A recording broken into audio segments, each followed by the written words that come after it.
estou lendo um estudo acerca do livro de Isaías, a partir do capítulo 22, versículo 15 a 25.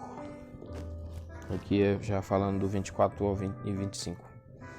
Possivelmente, os 24 e 25 representam uma afirmação feita posteriormente pelo profeta. Ele agora vê que Eliaquim também demonstrou egoísmo por meio de nepotismo ostensivo. Por isso, Isaías habilmente amplia a metáfora da estaca e lembra a Eliaquim que estacas também podem ser facilmente removidas. Acerca de outras interpretações da informação a respeito de Sebna, acerca de Tiro e Sidom, falando do capítulo 23, do 1 ao 18. O último capítulo dessa seção importante do livro de Isaías é declarado a Fenícia, cujas cidades principais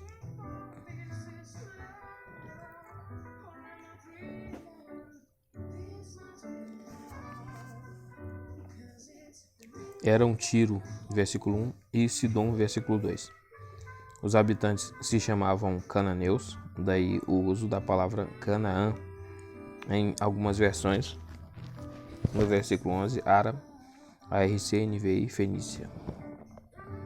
Com frequência no Antigo Testamento, como nesse capítulo, Sidom significa o país como um todo. O capítulo reflete a grande habilidade dos fenícios no comércio marítimo e também as colônias que eles fundaram em volta do Mediterrâneo, tão longe quanto a Espanha. Mas desde 700 a.C.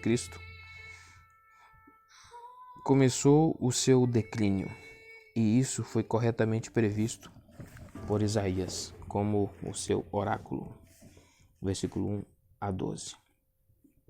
Deixa claro, primeiramente os assírios os pressionaram, depois foram atacados novamente pelo Império Babilônico.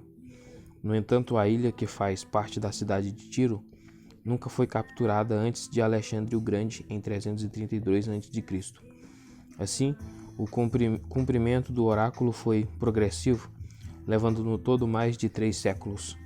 Os versículos 1 a 4 lembram o rico comércio entre a Fenícia e o Egito. Imagina-se que Sior seja sinônimo de Nilo e lamentam a queda final da cidade de Tiro. Muitos dos seus habitantes fugiram para Chipre.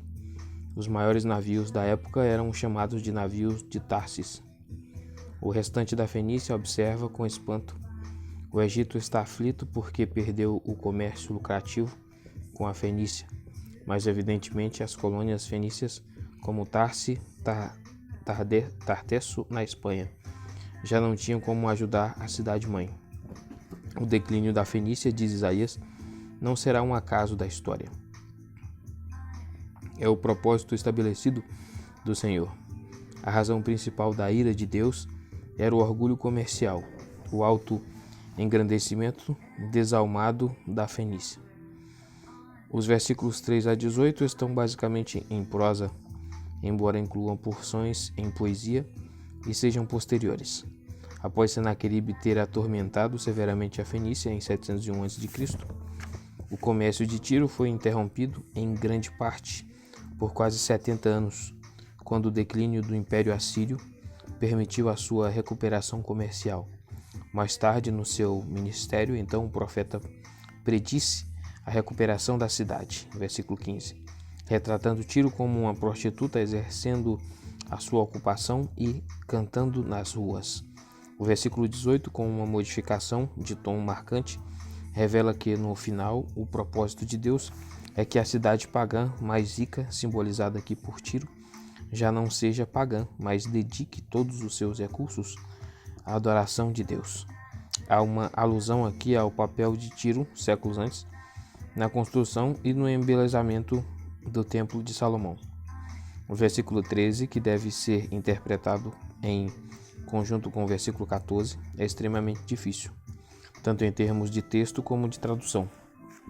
Se a RSV e a NEB estiverem corretas, então o versículo só pode ser datado do tempo do ataque de Nabucodonosor contra Tiro. Comentário de Ezequiel 26, pois reflete o fato de que a Babilônia, e não a Síria, cumpriu o oráculo de Isaías. Nesse caso, o versículo deve ter sido uma observação marginal que, por meio de erro posterior de escriba, conseguiu entrar para o texto de Isaías. Mas a NVI e também a maioria das versões em português segue uma possibilidade, vê especialmente as discussões em Euladson e Young. Nenhuma posição pode ser considerada absoluta. 2. A palavra de Deus para o mundo, 24:1 a 27:13. Essa seção é às vezes chamada o Apocalipse de Isaías. O cenário agora é cósmico e o quadro referencial do tempo é o futuro. Como em outros textos em Isaías, o estudo mais detalhado mostra que oráculos independentes foram combinados para dar um retrato mais amplo. A ruína de tudo que é hostil a Deus, a bênção reservada para o povo de Deus e o seu propósito final para Jerusalém são os temas predominantes, que dão conforto e segurança ao seu povo fiel em tempos de apuros políticos ou de desastres. Deus é apresentado como aquele que está no controle completo de todo mundo em todo tempo. Letra A, Juízo Mundial 24, do 1 ao 20. Oséias, ao profetizar uma geração ou duas antes de Isaías, tinha lamentado as condições morais caóticas do reino do norte e predito a ruína completa do país. Oséias 4, do 1 ao 10. Isaías 24, do 1 ao 20, retoma o tema. O versículo 4 lembra em especial Oséias 4:3, mas amplia o escopo da profecia para o mundo todo. As potências imperiais, como a Síria, um dia terão de sofrer o castigo de Deus, enquanto nações pequenas como Judá já estavam sofrendo o castigo dele infligido por meio dos assírios. Assim, a profecia combina todos os fios dos capítulos 13 a 23. Os versículos 1 ao 3 e 14 revelam o escopo universal do castigo vindouro decretado pelo Senhor. O versículo 3 ressalta que todas as classes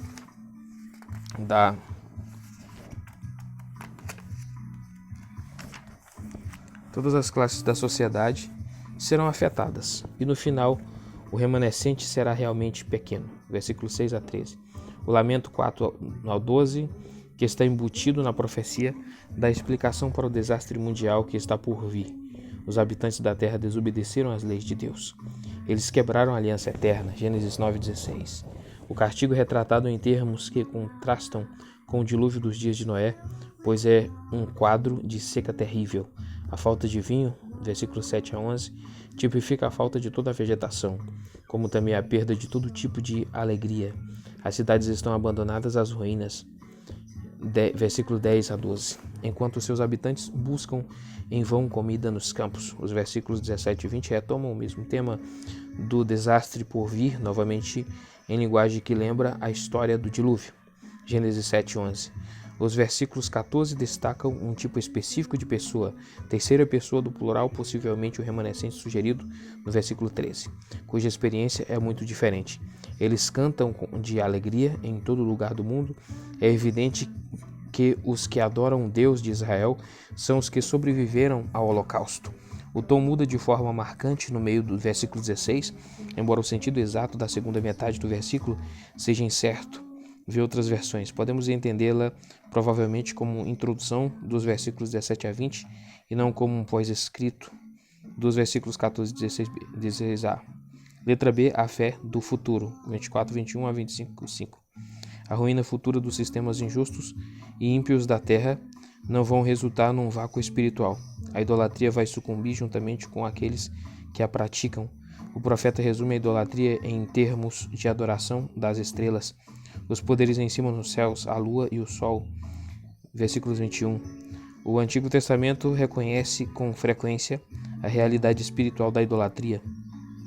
Os ídolos em si mesmos não são reais, mas o poder da idolatria sobre a mente e as ações dos homens era evidente no mundo antigo. O Novo Testamento destaca os aspectos satânicos e demoníacos da idolatria, especialmente Efésios 6:12 e Apocalipse 20:1 está baseado no versículo 22. A idolatria, estando no final de tudo, vai se curvar diante do Senhor dos Exércitos, versículo 23.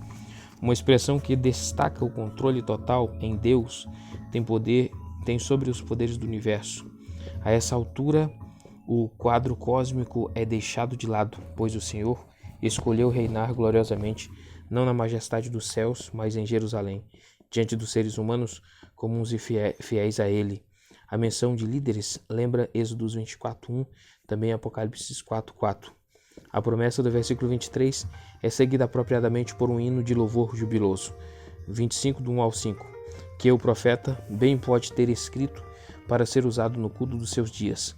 As pessoas que verdadeiramente creem que Deus vai agir e realizar os seus planos na história já podem aproveitar os seus benefícios para os olhos da fé. A ruína dos inimigos do povo de Deus já aconteceu.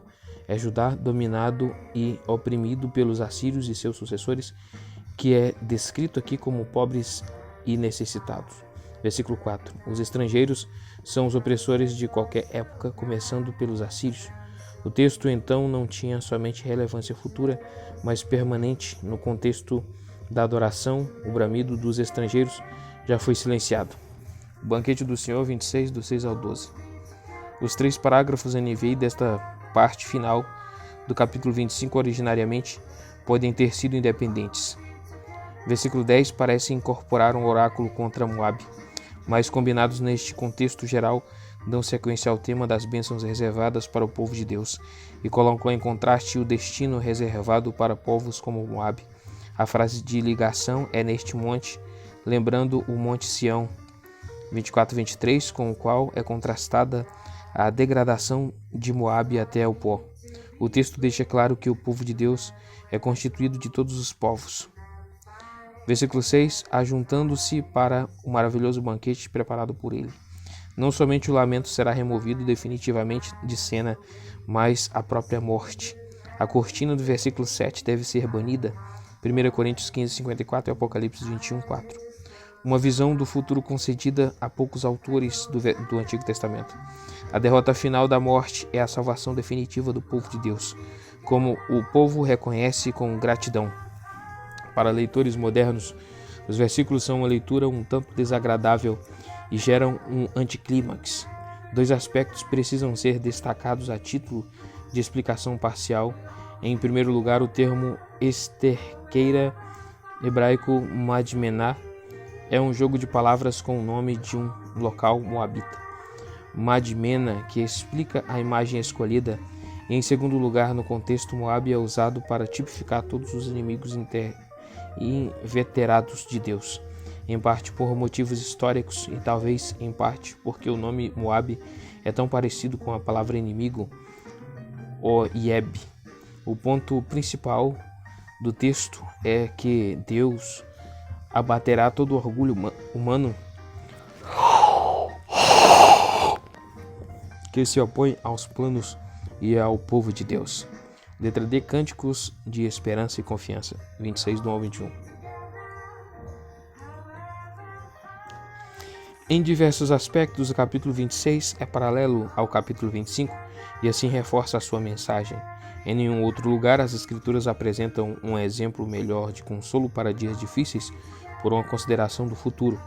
Os versículos 1 ao 6 contrastam 2 cidades por meio de um cântico relacionado ao futuro. A primeira, Jerusalém, obviamente, é uma cidade com paz tão perfeita que as portas podem ser abertas livremente com base em confiança segura no livramento do Senhor. Observe que o sentido exato do versículo 3 é incerto. NTLH e BJ. A mensagem para o presente era claramente que o povo desprezado de Judá deveria confiar aqui e agora no seu Deus, pois ele é quem humilha a cidade altiva, a capital do Império Mundial, e permite que os pés dos necessitados, os passos dos pobres, a pisoteiem. Os versículos 7 a 19 voltam aos dias presentes da época em um trecho que combina os temas do lamento e da confiança. O ímpio está intencionalmente cego para Deus. Versículo 10.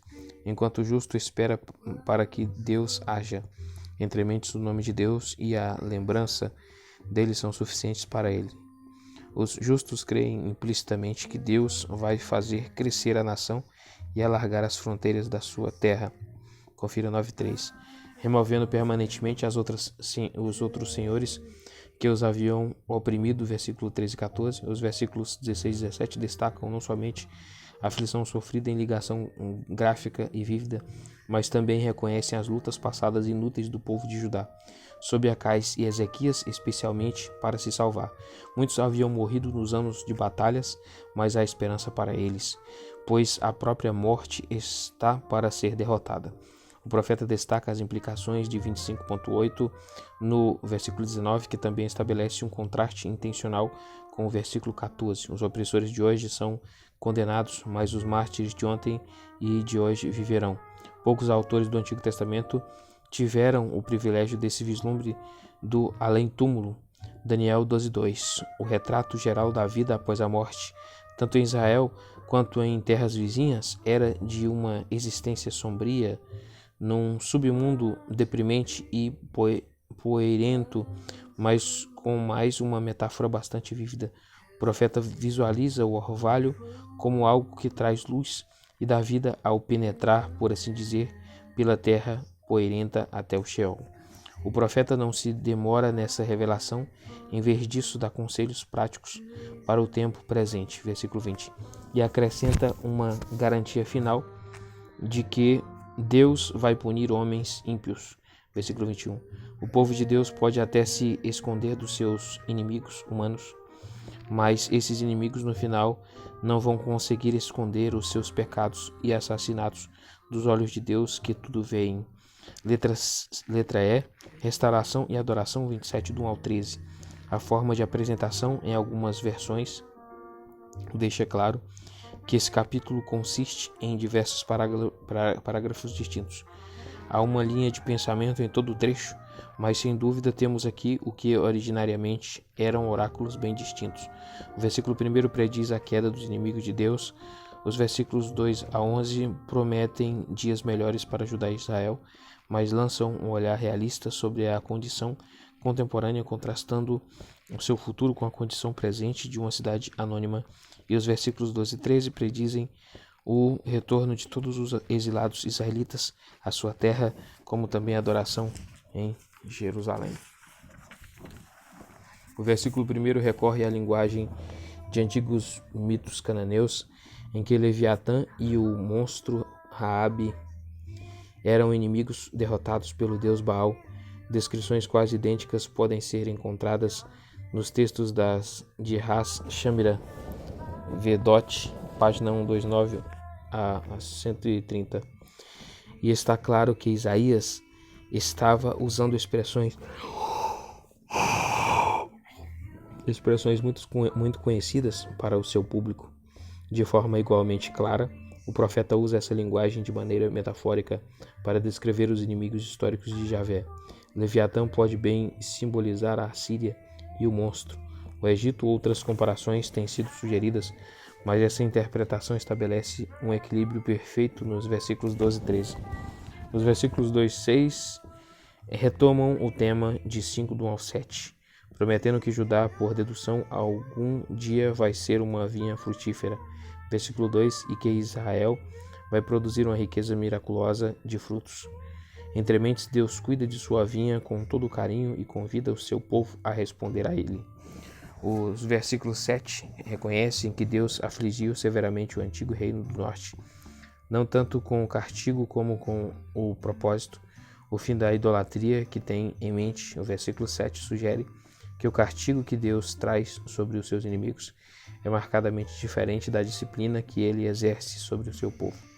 O início do versículo 8 é obscuro.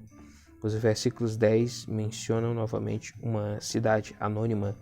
Isso possivelmente deve ser interpretado de forma genérica. Vê comentário de 24:10. Mas a linguagem usada no versículo 11 é mais apropriada para o povo de Deus do que para pagãos. E por isso, o que se tem em mente provavelmente é Samaria. Jerusalém é menos provável no presente contexto. Se for assim, a falta de misericórdia de Deus não vai ser permanente em vista das promessas de Deus nos versículos 9 e 12. Versículo 12 e 13. Com duas metáforas diferentes, o profeta prediz o retorno à terra da Palestina, daqueles que tinham ido para a Síria como deportados e ao Egito como refugiados, quando o reino do Senhor caiu em 722 a.C. O versículo 9 prediz a interrupção da idolatria em Israel. O versículo 12 vai além e diz que o futuro lugar de adoração de Israel não é nem Dan nem Betel, mas Jerusalém em Judá. Assim, as descrições do futuro nos capítulos 24 a 27 terminam com o tema da futura adoração de Deus, purificada e unificada, centrada no Monte Sião. 3. Jerusalém sob o domínio assírio, 28:1 a 39:8. A estrutura dessa seção é semelhante à dos capítulos 1:12. Aqui também uma coleção de oráculos é seguida de uma seção biográfica em que profeta e rei se encontram. Ezequias agora é o rei, e provavelmente a maioria dos oráculos desses capítulos datam dos anos finais do ministério de Isaías. Embora Jerusalém seja novamente o tema central, há uma perspectiva mais ampla no fato de que a seção começa com a queda do Reino do Norte e termina com o exílio na Babilônia. Os ensinos proféticos, em grande parte, reforçam os dois capítulos. Ele escreveu errado. Os ensinos proféticos, em grande parte, reforçam os dos capítulos anteriores. Que eu acho que ele ia falar os 2 capítulos anteriores. A situação política varia, mas a palavra de Deus é a mesma. Primeiro, oráculos de advertência à promessa, 28:1 a 35:10.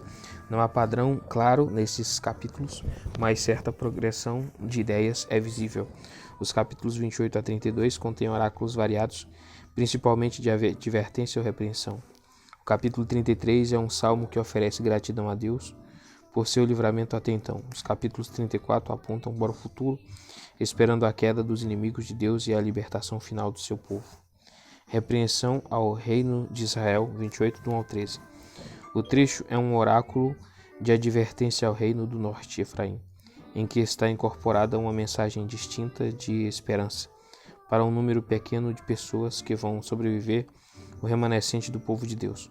O oráculo provavelmente pode ser datado do período inicial do reinado de Oséias, 732 a 722 a.C., quando muitos cidadãos do Reino do Norte estavam num estado de euforia infundada.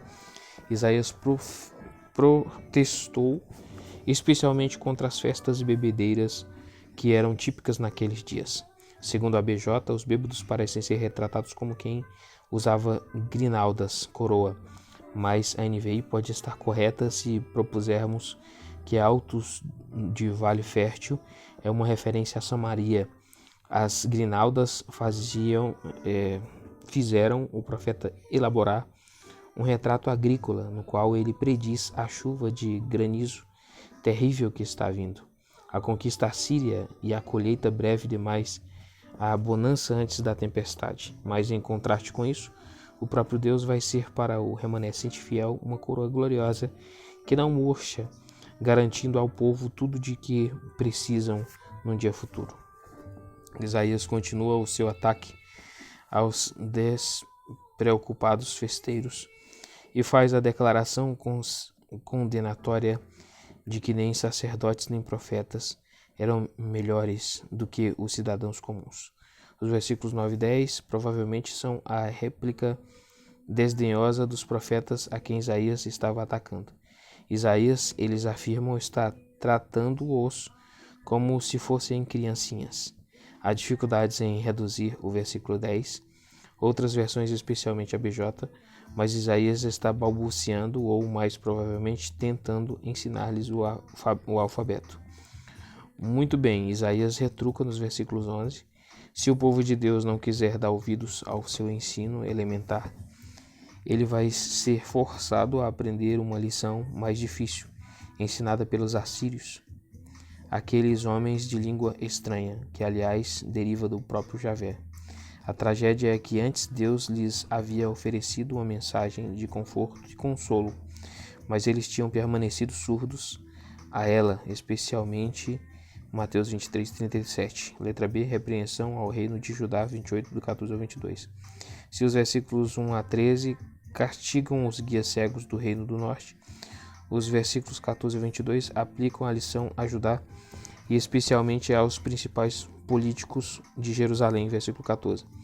Esses podem ter sido os homens que deram a Acais aquele conselho todo em 734 a.C., mas mais provavelmente são os conselheiros de Ezequias, que zombaram do conselho de Isaías e recomendaram a Ezequias que se engajasse na revolta mal sucedida contra a Síria em 705 a.C.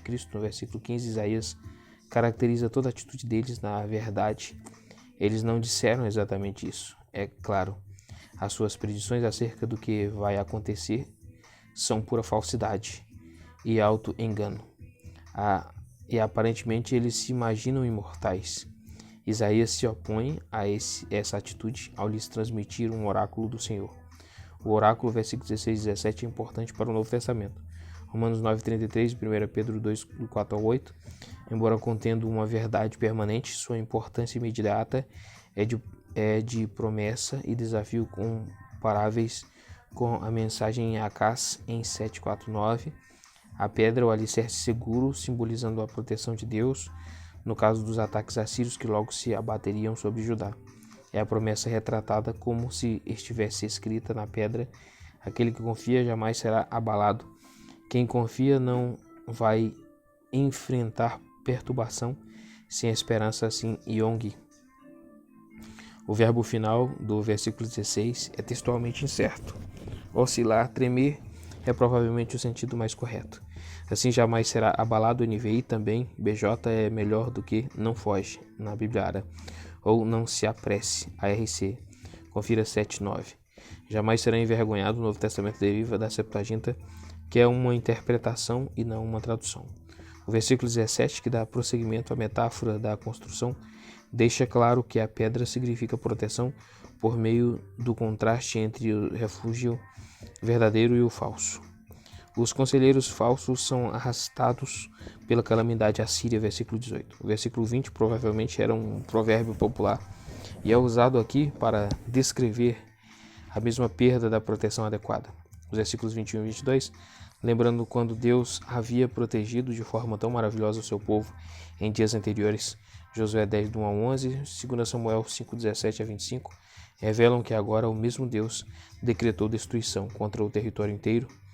Por mais misterioso que isso seja para os planos derradeiros para o seu povo, o decreto de juízo ainda não é irrevogável, pois o versículo 22 inclui um apelo para que se dê atenção às palavras do profeta ainda agora.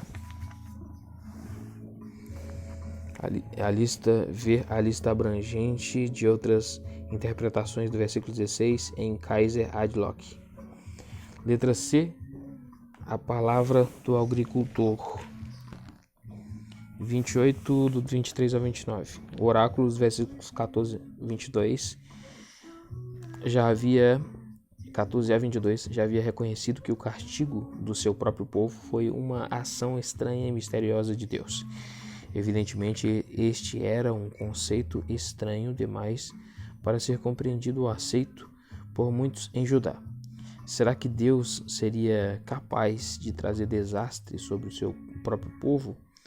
Por isso, Isaías reafirma os seus argumentos e predições usando uma parábola de agricultura.